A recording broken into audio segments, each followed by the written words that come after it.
being here. And we're here today to show that we think one of the best ways to let the American people know how horrible Donald Trump's first 30 days have been is to bring those who have been affected, the victims of his malevolence, of his desire to give tax breaks to the billionaires and make Americans pay for it. And these Americans who we're bringing with us tonight are just a few of the millions of Americans who are going to pay for the horrible proposals that Donald Trump has put forward. He will address the nation before a joint session, and by now the American people know what to expect from the president. A deluge of mistruths and falsehoods. They expect Donald Trump to take credit for things he didn't do and blame others when it suits him. Yeah, that would be great. My dear little Emma. But what Donald Trump won't do, is incapable of doing, is being straight with the American people about the mess he's already created in his short time in office. I don't think we've ever seen a president do as much damage to a country in 30 days as Donald Trump has done. On day one, he promised a golden age. 1 month later, that promise seems like ancient history.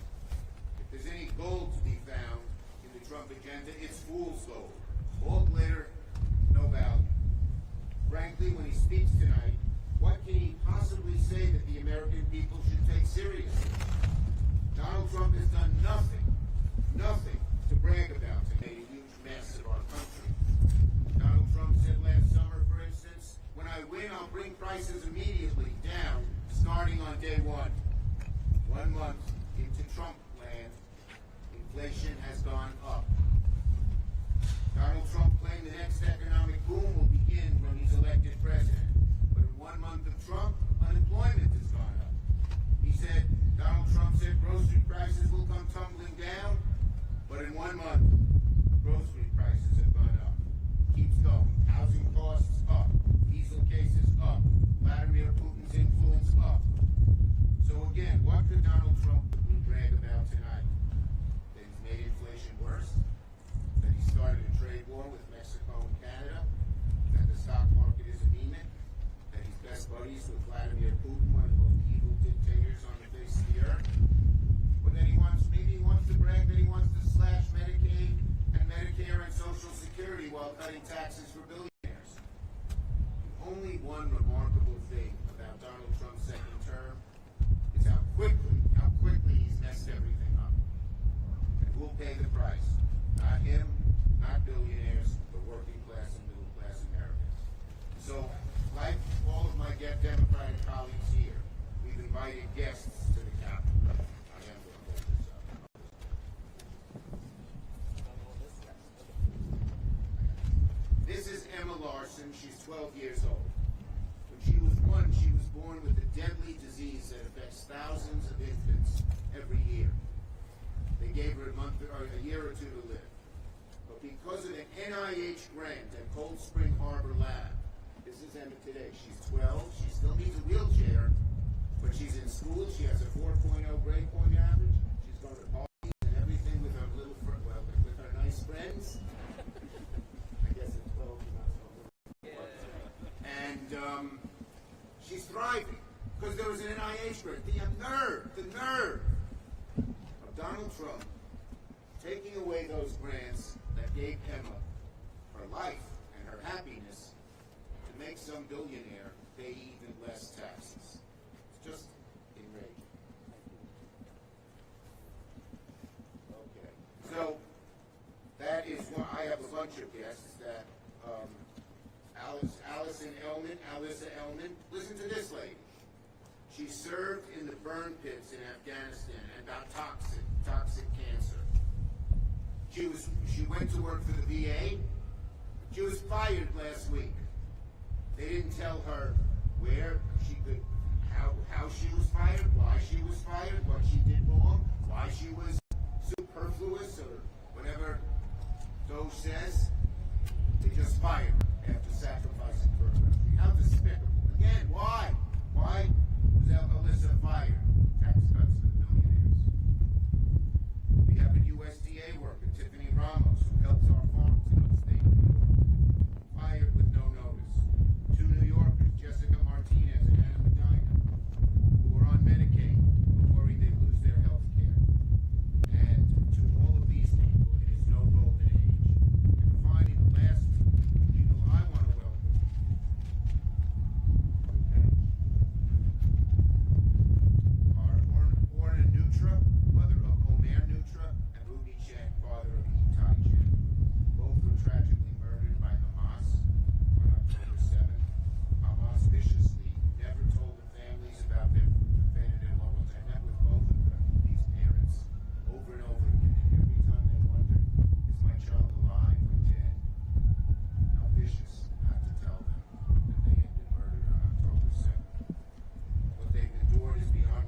Nathan. All right. Thank you, Senator Schumer, and thank you to our Senate Democrats joining us up on the steps. From the very beginning, we have made clear that we are going to stand up for the American people. We're going to do it in the courts, the Democratic attorney generals that are winning their cases. We're going to do it in Congress by holding them accountable. And we are going to do it with our constituents by our side.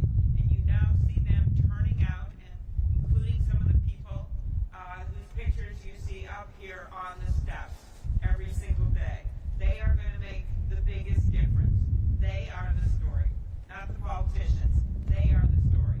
And later this afternoon, you're going to get to hear from some of them firsthand. I think we're doing something at 4 with some of the actual guests that are going to come up and tell their stories.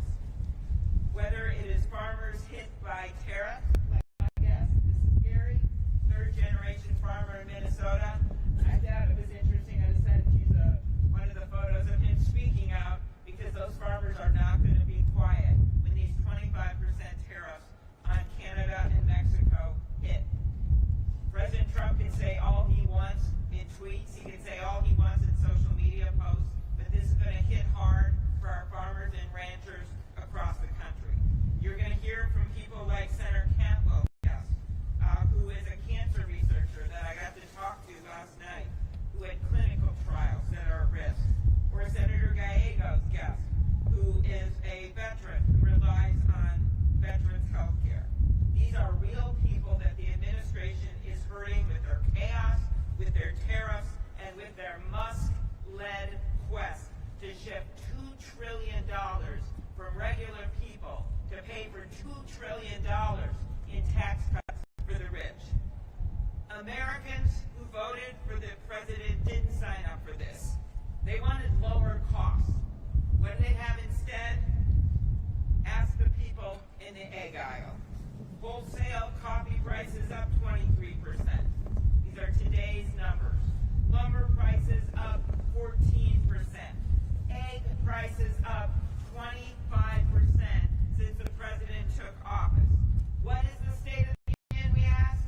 Chaos is up, corruption is up, and costs are up for regular people. We are seeing cuts to Medicaid suggested in the House of Representatives, to cancer research, to public safety, to veterans, and just today to cut off the aid to Ukraine when the Ukrainians are standing up to a dictator in Vladimir Putin. These tariffs, they will amount to a tax on households. Get this, more than $2,700 a year in a tax on households. One of my mentors in politics was Paul Wellstone, and he rode into this town in a green bus. No one thought he was going to ever win, and he had ridden that bus all over Minnesota to make the case that he was there for regular people. And one of the things I will use as my guide the rest of my time in politics is this. He once said, politics is about the improvement of people's lives. What the Trump administration is doing is not improving lives, it's hurting them, and we will stand up for the people of this country. And our guests who are pictured up here that you're going to meet through the day, they are the best ones to tell this story because they are living it. And with now, I'm honored to hand this over to one of our new colleagues, Senator Kim.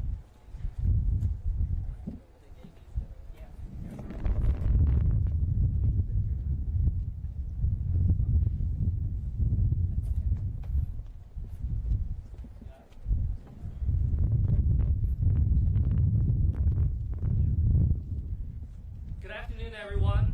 I'm Senator Andy Kim, and I want to introduce you to Kevin Nunes, who you'll have a chance to be able to hear from later on today.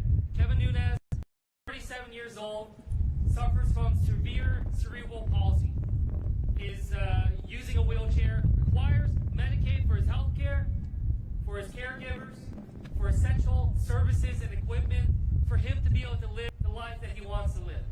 And he deserves that. Every single person in America with disabilities deserves to have the care that the live a life of dignity and decency.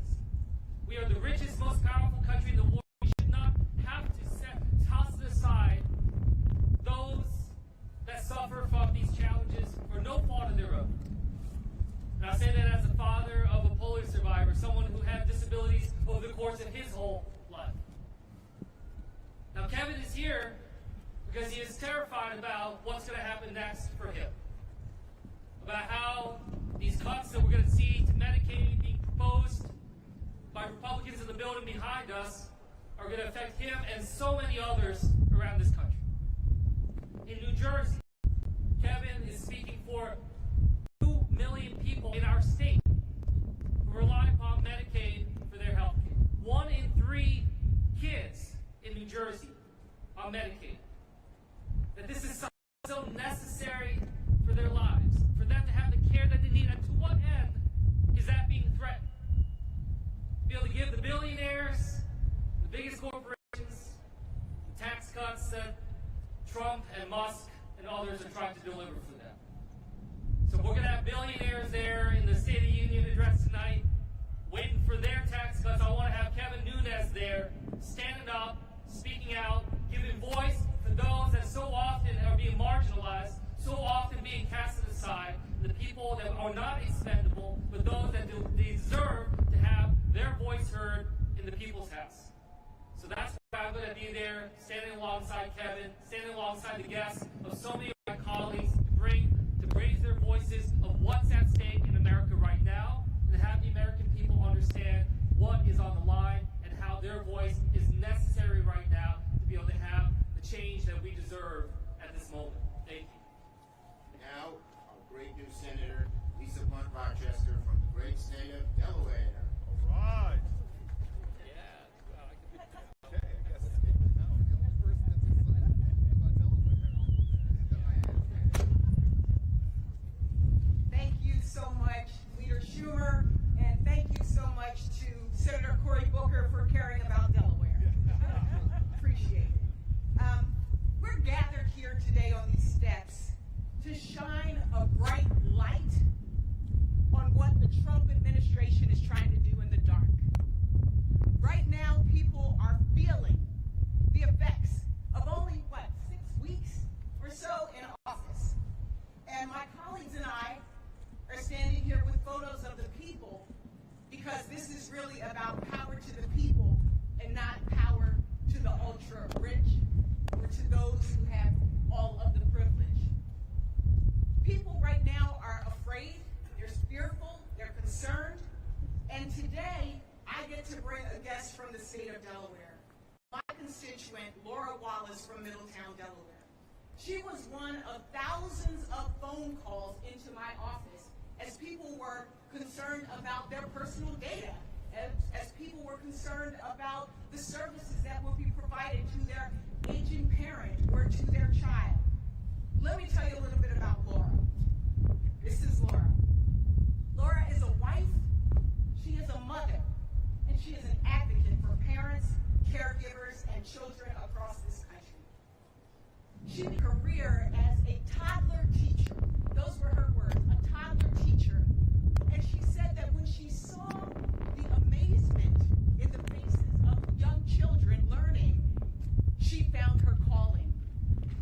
And she ultimately got her dream job at the Office of Early Childhood Development. You know, the place where we talk about Head Start, where we focus on childcare, which we learned during the pandemic was something we could not live without.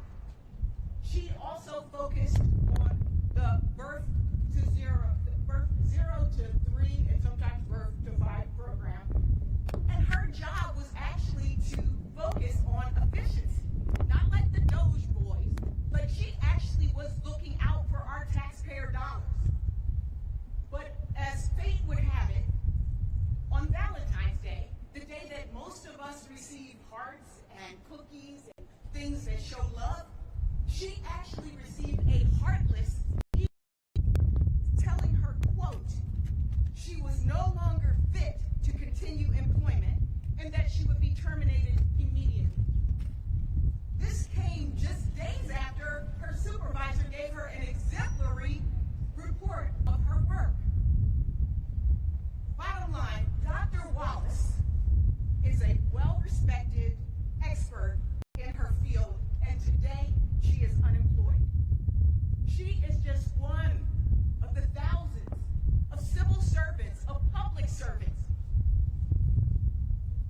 demonized and that have been, a chainsaw has been taken to them. I want to reiterate, Dr. Wallace's job was actually to save taxpayers money and make sure that our programs were run efficiently. To make matters worse, while she's trying to find a new job, her husband, a veteran, a disabled veteran, is also in a probationary status and is afraid for his job and is looking now. We know that 1/3 of our federal workforce are veterans, the people who fought and served this country, veterans. So now you have a mother, a father who are concerned about health insurance, we're concerned about security for them and their children, but for Laura, more importantly, she's concerned about the children and the families that she served. At this moment, there are now employees that are told to go home, and we are at risk. Our health is at risk from measles and avian flu. Our economy is at risk. Our safety is at risk, from flights in the air to our national security when nuclear scientists are told to go home and then asked to come back, but they can't find them. This is not efficiency. This is the Department of Inefficiency, is really what it should be called, because this is not efficient and it is also heartless. So tonight, you will hear from the president, but you can make no mistake that while the Trump administration is focused on having billionaires win and families lose, we as Senate Democrats are fighting for families, fighting for our constituents. And I would end with this. Our Senator Cory Booker said a line that stuck with me, and I hope I quote you right. He said that the power of the people is more important than the people in power. We saved the Affordable Care Act because people stood up, the faces that you see behind us. And so in this moment, while we are here on these steps, we want you to know we're fighting for you. We want you to know that this is about the power of the people and that we will not go back. We will not turn back. We're going to continue to march forward. Stay with us, the power of the people. Amen. All right. All right. Go Delaware. So two quick more things. As Lisa was talking, it's not the Department of Efficiency, it's the Department of Cruelty. Because what they've done here is just cruel, as you've heard story after story. And second, one thing all of our